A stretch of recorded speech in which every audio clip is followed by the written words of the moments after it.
Good morning to all. आज मैं आपको लेसन 4 पढ़ाने जा रही हूँ जिसका नाम है वाक्य। तो आपको पता होना चाहिए वाक्य कैसे बनते हैं। तो देखिए यहाँ पे वर्णों को जोड़कर शब्दों का निर्माण होता है। जैसे अ, ज, य बन गया अजय, ये एक शब्द कहलाया। शब्दों को जोड़ने पर वाक्य बनते हैं। पढ़ रहा है रमेश, यह वाक्य जो है। और एक और वाक्य किनारे नदी पेड़ के है। तो शब्दों को जोड़ने से ये वाक्य तो बन गया, परंतु यह वाक्य जो है वह ठीक नहीं है। इसमें आए शब्द तो सार्थक है, किंतु वाक्य रचना के पदों का क्रम जो है वह ठीक नहीं है, अतः यह सार्थक वाक्य नहीं कहलाएगा। इसका सही वाक्य क्या होगा? नदी के किनारे पेड़ है, रमेश पढ़ रहा है। ठीक है। शब्दों का ऐसा समूह जिसका अर्थ व अभिप्राय स्पष्ट हो। हमें पता चलना चाहिए कि इस शब्दों को जोड़ने से जो वाक्य बन रहा है उसका अर्थ तो निकले सही, उसे कहते हैं वाक्य। अब देखिए, कभी कभी एक या दो शब्द, ये जो शब्द दिए हैं सुनिए, आइए, क्यों, जी अच्छा, कभी कभी एक या दो शब्द में ही पूरा भाव स्पष्ट हो जाता है। इन्हें भी हम वाक्य कह सकते हैं, क्योंकि ये पूर्ण भाव की अभिव्यक्ति कर पा रहे हैं। वाक्य के पूर्ण होने पे हम क्या लगाते हैं? कुछ विराम चिन्ह लगाते, जैसे पूर्ण विराम, फिर है प्रश्नवाचक चिन्ह, विस्मयादि बोधक चिन्ह। ठीक है। ये यदि आखिर में वाक्य के आखिर में ये लगे हुए हैं तो इससे हमें समझ में आता है कि ये जो वाक्य है वह पूर्ण हो चुका है। ठीक है।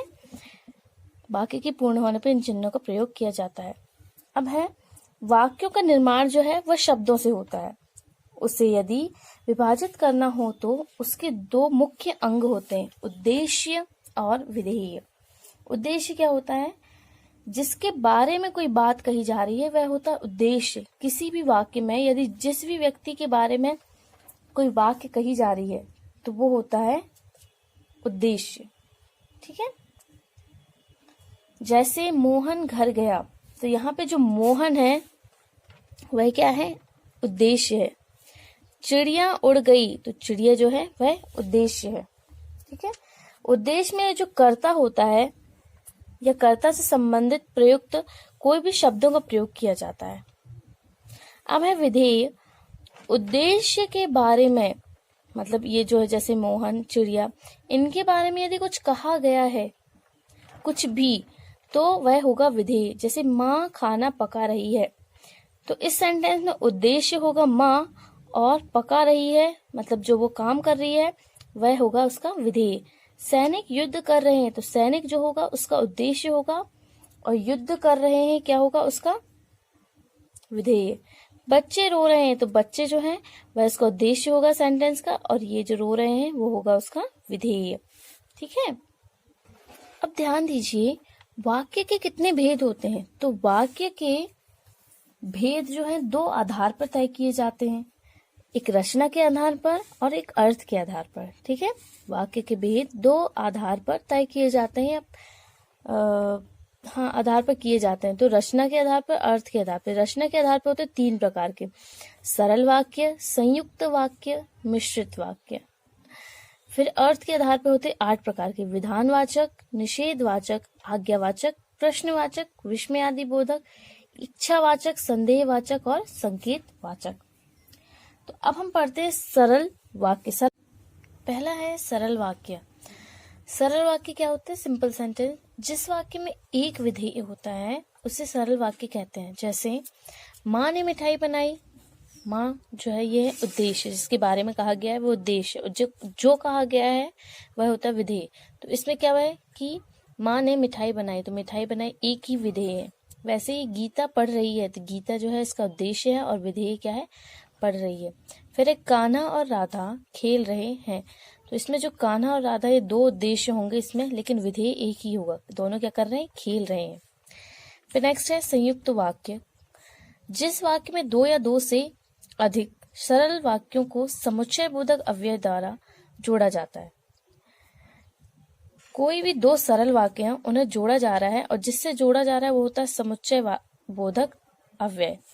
जैसे दिया है राधा स्कूल से आई और सो गई। राधा स्कूल से आई, सिंपल सेंटेंस। सो गई, ये भी सिंपल। लेकिन इन दोनों को हमने क्या किया, जोड़ दिया। संयुक्त मतलब होता है दो या दो से अधिक वाक्यों को जोड़ना, या दो या दो से अधिक चीजों को जोड़ना, वो होता है संयुक्त, किसी भी चीज को। लेकिन यहाँ वाक्य की बात कर रही है तो यहाँ पे होगा दो या दो से अधिक वाक्यों को जोड़ना। राधा स्कूल से आई और सो गई, तो ये दोनों क्या होंगे, सरल वाक्य, और ये होगा समुच्चय बोधक अव्यय। मेघा घर आई और कहानी सुनाई, तो मेघा घर आई और कहानी सुनाई, ये होगा सरल वाक्य, और ये होगा समुच्चय बोधक अव्यय। रमेश विद्यालय गया पर शीघ्र लौट आया। विद्यालय गया, सरल वाक्य, शीघ्र लौट आया, सरल वाक्य, समुच्चय बोधक अव्यय होगा पर। ठीक है। संयुक्त वाक्य में क्या किया जाता है, दो सरल वाक्यों को समुच्चय बोधक अव्यय के द्वारा जोड़ दिया जाता है। नेक्स्ट है मिश्रित वाक्य। मिश्रित वाक्य में क्या होता है, जब वह वाक्य जिसमें एक मुख्य उपवाक्य हो और अन्य जो है उस पर आश्रित हो, जिन्हें हम योजक के द्वारा जोड़ देते हैं, वे होते हैं मिश्रित वाक्य। जैसे सुनील ने बताया कि उसे नौकरी मिल गई है।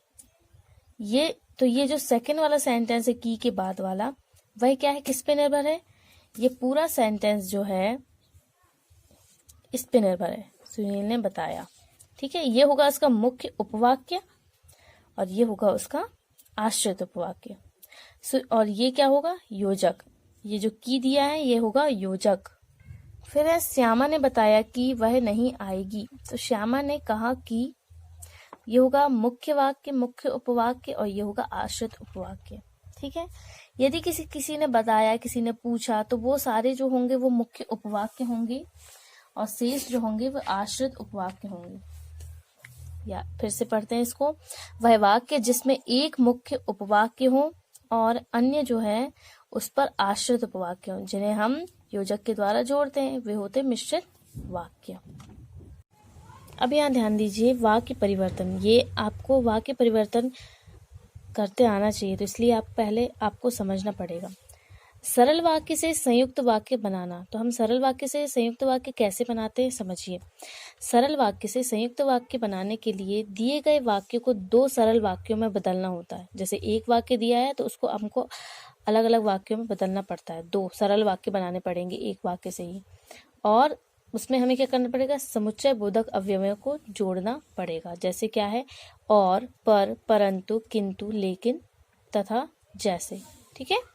जैसे दिया है माँ ने घर आकर मिठाई बनाई, तो इसको हम ऐसे कर सकते हैं कि माँ घर आई और मिठाई बनाई, माँ घर आई और मिठाई बनाई। तो और जो होगा इसमें क्या है, समुच्चय बोधक अव्यय। फिर अध्यापिका ने कक्षा में आज पढ़ाया नहीं, अध्यापिका कक्षा में आई पर आज पढ़ाया नहीं। अध्यापिका कक्षा में आई पर, तो पर जो है ये क्या होगा, समुच्चय बोधक अव्यय होगा, तो ये होगा संयुक्त वाक्य। अब है सरल वाक्य से मिश्रित वाक्य कैसे बनाते, तो कोई भी सरल वाक्य से मिश्रित बनाने के लिए हमें क्या करना पड़ता है, हमें पता है कि पहला जो है वो मुख्य उपवाक्य होगा, दूसरा उसके आश्रित उपवाक्य होगा। तो हमें क्या क्या जोड़ना है, जहाँ, जब, तब, जिससे, जो, कि, वैसे ही, क्योंकि, जैसे योजकों को जोड़ना होता है। ठीक है। इसमें ये सब जुड़े हैं, इन्हें कहते हैं समुच्चय बोधक अव्यय। लेकिन मिश्रित वाक्य में जो जोड़ने के लिए हम जिनका प्रयोग करते हैं उन्हें कहते हैं हम योजक।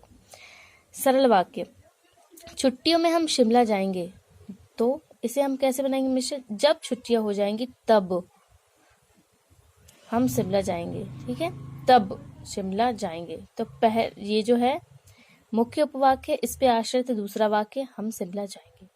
अध्यापिका के जाते ही छात्र शोर मचाने लगे, जैसे ही अध्यापिका गई वैसे ही छात्र शोर मचाने लगे। यहाँ पे वैसे ही जो है आपको क्या दिया है, ये योजक है, इसे जोड़कर हमने मिश्रित वाक्य बनाया। नेक्स्ट है संयुक्त वाक्य से मिश्रित वाक्य बनाना। संयुक्त वाक्य में दो स्वतंत्र वाक्य होते हैं अलग अलग, उनसे एक को मुख्य उपवाक्य बनाकर दूसरे को आश्रित उपवाक्य बनाकर मिश्रित वाक्य बनाया जाता है।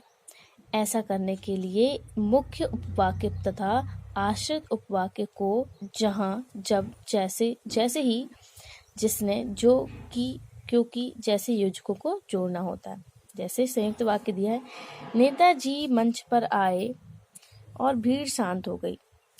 फिर जैसे ही नेताजी मंच पर आए भीड़ शांत हो गई। फिर है समीर आया और मोहन चला गया। जब समीर आया तो मोहन चला गया। हमें ये वाक्य परिवर्तन करते आना चाहिए। सरल वाक्य से संयुक्त वाक्य, सरल वाक्य से मिश्रित वाक्य, संयुक्त वाक्य से मिश्रित वाक्य।